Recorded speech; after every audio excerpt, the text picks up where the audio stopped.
Welcome to another episode of Cannabis Tech Talks powered by Shopline in association with ICBC and MJ BizCon.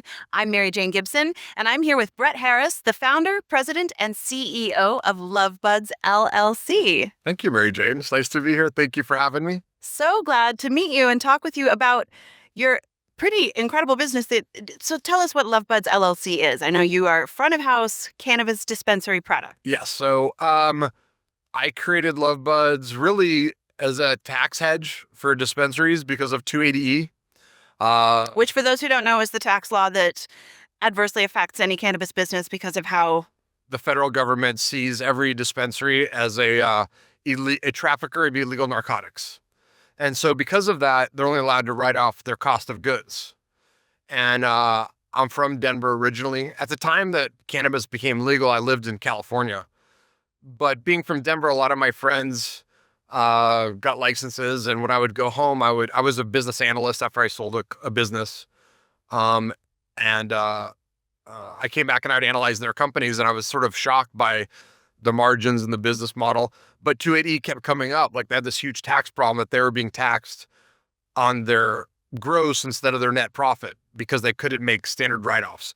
And I was thinking to myself, like, but what if they sold things that weren't cannabis? Like, they'd have to allow them to take tax write-offs for that. And I was right. If they did 10% of their business were non-cannabis, then the government would allow them to write off 10% of their, overhead, their rent, their electricity, all that stuff. So really, LuvBuds was developed as a hedge, a tax hedge. And then it's also a very profitable business. And I always felt that every dispensary should be its own head shop. Early on in Colorado, when it first started, there was just like 2 glass cases and a couple really colorful people, and 7 strains, and that's all they were selling. And they weren't selling lighters, they weren't selling rolling papers. And I just thought that was strange because they all had sales tax licenses. They should sell everything, right? So that was originally it was a consignment business. Started in my guest bedroom, was where I kept all my inventory. And it just kind of grew and grew, and more states legalized. And now I think we're probably sell about 30% of all the dispensaries in the United States. So everything from rolling papers to bongs to pipes and batteries and e-rigs and anything else the kids want, we provide. And I just learned that this has led to you having a great nickname bestowed on you very recently, which is King Bong. King Bong, yes. I mean, that's pretty great. Yeah, I introduced myself as the largest bong dealer in America. That's pretty much my introduction. What do you do for a living? I sell more bongs, yes. We sell a lot of bongs. I'm sure Tommy Chong would be very happy. Do you know Tommy Chong? Actually, Tommy did a commercial for us a couple months ago. I don't know him well, but I just being in this business long enough, I've been in this business 13 years, you meet Snoop and you meet Tommy Chong and you meet Tyson and you meet all those guys. And it's a fun walking around the show and seeing the guys that I started in the industry with. And not everyone's still here, but there's a lot of guys still here, a lot of new people in and out. So it's fun always to come, just sort of a homecoming week as well. Yeah. It is, yeah. And to think of Tommy Chong as, someone who actually did time for selling glass pieces, which was how the feds managed to get him, was on the paraphernalia. That's exactly right. Piece of it all. And when he got off, I started my company. That's so you've got the long view of the cannabis industry. How are you feeling about it as you've seen it go through so many shifts and 3 administrations at this point with the legalization? What are your thoughts on how it exists right now and what you hope for it in the next few years?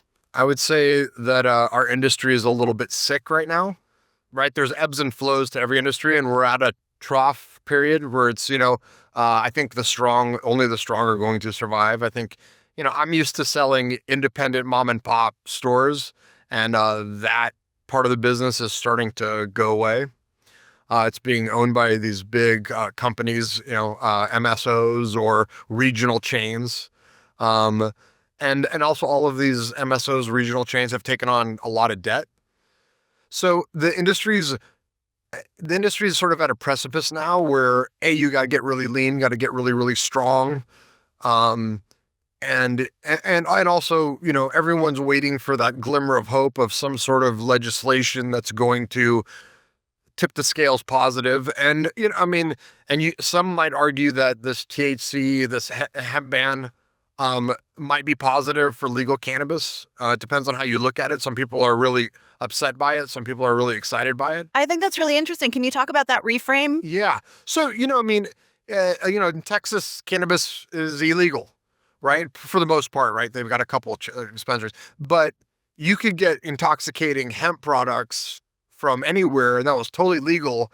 And that product in a legal state could wipe out the legal cannabis business, right? So in states where you had intoxicating hemp and legal cannabis, that was a huge conflict of interest. And right, for those states that are making money on the legalized cannabis side and not making money on the intoxicating hemp side, that was a big issue.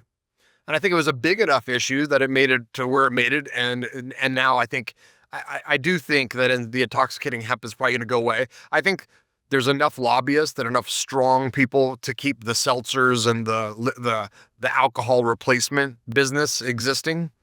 But you never know. And I think, this particular administration needs to pull voters from the other side. And I think he's got an opportunity to legalize cannabis or at least reschedule.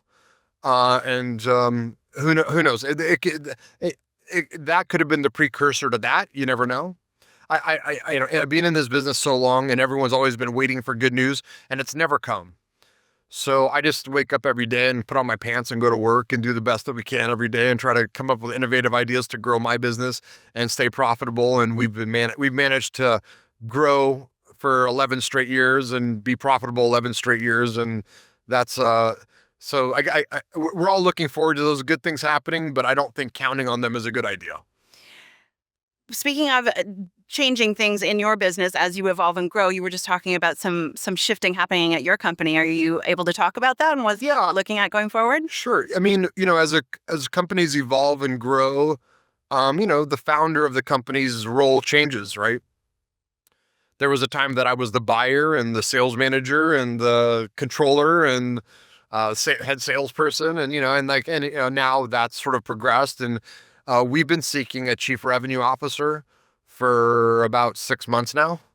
And we had an interview today. We'll have another interview tomorrow, and I flew them in from wherever they flew in from. I thought, and not everybody can come from the inside the industry, right? Like the things that we want to do are more commonly done in other verticals. So neither of these finalists this time are from the cannabis space. And I think the cannabis space needs people to come from outside the industry because there is a tinge of sophistication that's missing from an industry that's maturing. And people from the outside have that know-how and they know how to do it. And certainly there are things that these candidates at least are better than me at. And it's time for me to move over and let somebody else handle that aspect. I don't run our books anymore, thank God. And I don't run our operations anymore, thank God. And now it's time for me to hand over the revenue aspect of the business. And maybe we found the person, maybe we haven't, we'll see. Do you feel like we're witnessing a sort of almost generational shift in the cannabis industry now that we're at a decade plus of legalization, functioning or not functioning in so many ways that it's sort of really like it feels like a pretty significant shift in some conversations that I'm having right now. Yeah, I mean, even this show is much smaller than it typically is.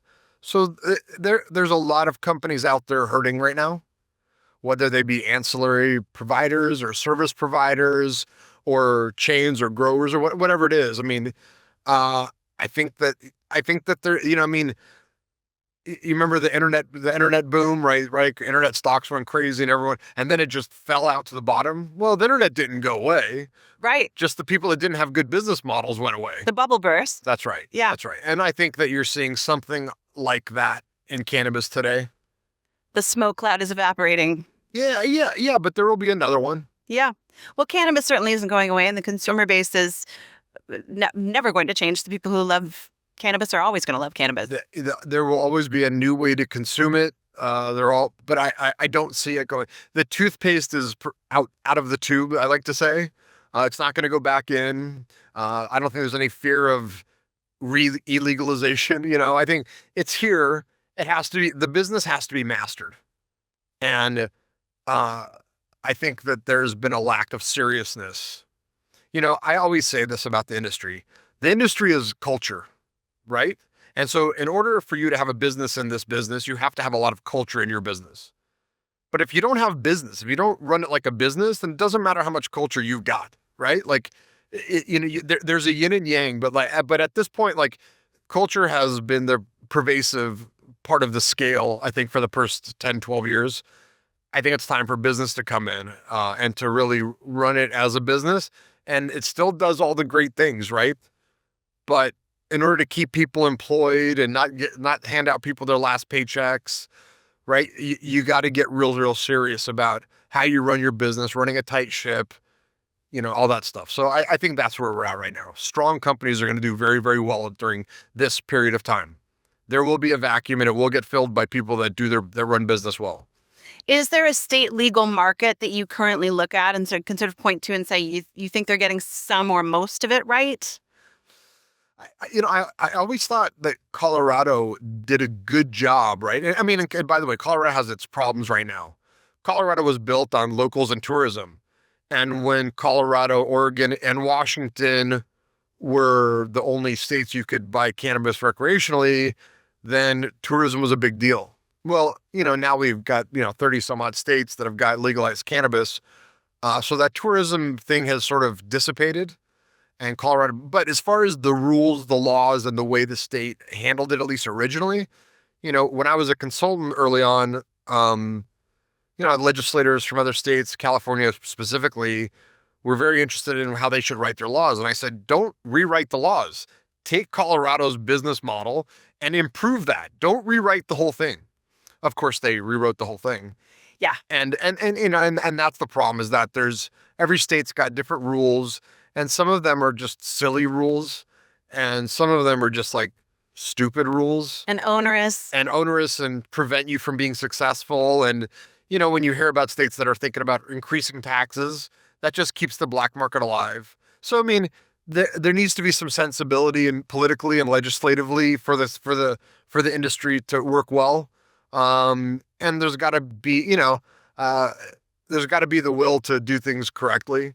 And you can't use cannabis as a tool, right? It is what it is. It's not going anywhere. You should allow businesses to be successful. You've got to pass safer banking or something similar. You've got to either reschedule or legalize federally some way. It doesn't have to be cannabis is legal for the world, but it's got to be. It can't be a class 1 narcotic. Yeah, from your lips to the government's ears. Yeah, and I talk to as many people as I can about this, and it hasn't worked so far, but I'll keep talking. Well, I think it actually has worked. It just isn't working fast enough for folks who have really been giving a lot of blood, sweat, and tears to the industry. So Amen. We'll keep going in the right direction. Well, you keep doing what's in the industries. That's the other thing about businesses, is that you have to run your business well, but you can't work in your own self-interest in this industry. You've got to work in the industry's self-interest, right? Every business thing that you do has got to be with the intent of forwarding somebody else's cannabis business, right? And if you have that in mind, I think that's why we've been around as long as we have, is because we don't do things just for us. We do things for our customers, trying to make their business better, them more successful. And I think that pay it forward mentality is what's missing. And I think people need to go to their politicians, and it's a big organization. I mean, it's a big group of people. It's not 8% of the population. It's got to be in the 30s or 40s. I don't know what the numbers is, but it's a big constituency. Yeah. At times I feel it's well organized, and other times I feel like people just don't care enough. And that's unfortunate. That's why it's such a good reminder to vote not only at the federal level, but vote whenever a municipal election is happening. Or the city level. Crucial. The city level is where it starts, right? Like the cities that are not allowing recreation, but they have med, or like, it's, that battle is over. Whether the politicians know that it's over today, they'll know tomorrow, and it's up to the people in the space to convince them. Where can people learn more about LuvBuds? Well, you can go to our website, www.shoplovebuds.com. You can go to YouTube. We have our own YouTube page called LuvBuds University, where we try to engage with bud tenders and customers, teach them about the products, how to sell them, how to upsell things. We're on Learn Brands. We just launched a new program called the Triad with Hoodie and Sparkplug. Just trying to manage inventory inside the dispensaries and then incentivizing bud tenders to sell the category. So we're trying to do those things, trying to help the industry go, make our category, which has been historically about 1.5%, 2% of their business, and getting up to 10% of the business. So I think there's an opportunity to do that now. So we're going to fight hard to help them get there. Awesome. And that is LuvBuds. Moving forward with LuvBuds. Shop LuvBuds. Awesome. Thank you, Brett. It was really nice chatting with you. Nice to meet you. Thanks for tuning in to another episode of Cannabis Tech Talks, powered by Shopline in association with ICBC and MJ BizCon. Please hit like and subscribe to this podcast and follow us at Canna Tech today.